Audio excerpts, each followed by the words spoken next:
to GameGazm. I'm Izzy. I'm Bren. I'm Jay. And today we're really trying to review Assassin's Creed Unity. Yeah, really trying.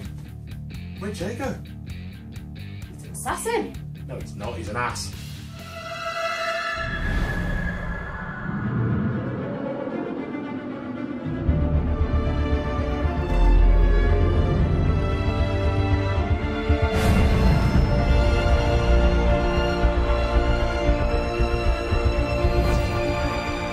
Oh my. This is probably the most sorriest excuse for a game release we've ever seen. Assassin's Creed Unity has been released way before it should have, and as a result features the most day one bugs and glitches we've ever seen.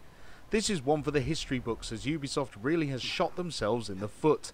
Let's try to look past the bugs for now, try really hard, and try to review it as if it were a finished game. Who are you kidding, Bren? This thing is broken. The frame rate is horrific, especially in cutscenes.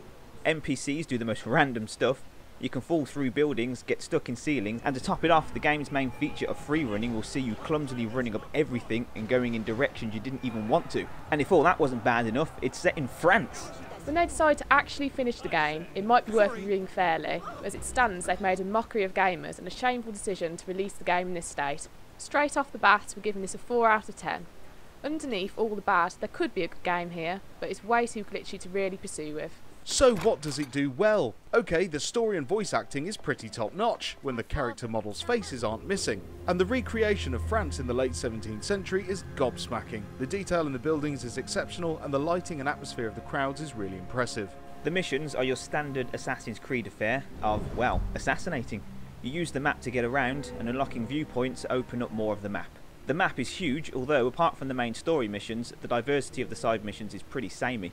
Stealthing is good, but the AI is terrible, so it's never really that hard to sneak around. Picking locks is weirdly hard, as even if you hit the bar with good timing, it stops half a second after you press it. Ugh, irritating. We had the most fun trying to solve the various riddles around France. The murder investigations got us talking and really had us sifting through the evidence we were gathering, trying to be clever and get the accusation correct on the first go. But we quickly found out we're crap at it. Collecting Creed points for things like fighting, being stealthy and performing finishers allow you to upgrade your equipment, like giving your sword more power or change the colour of your assassin's outfit. Challenges are back, which also add an extra bit of fun and replay value to each story mission, and these can be attempted again and again once you've unlocked them. As the map is so huge, getting around it can be a bit of a chore, especially with the free running so damn broken, so there is an option to fast travel. However, this is not really that fast, as the loading times are appalling.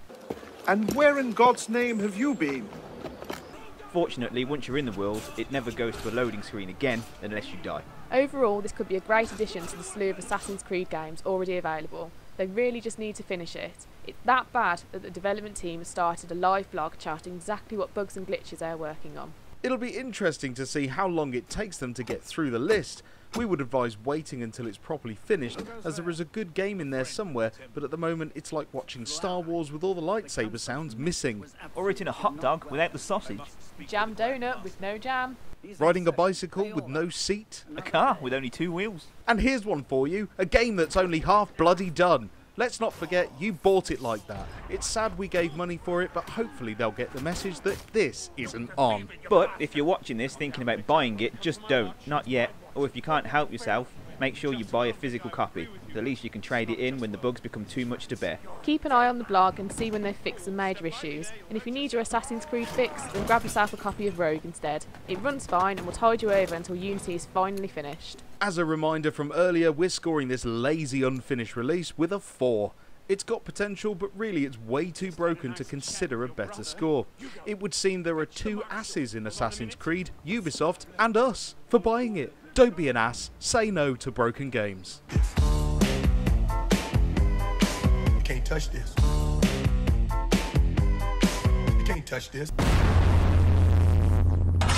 So that was Assassin's Creed Unity, and yeah, definitely been the worst game release so far of 2014.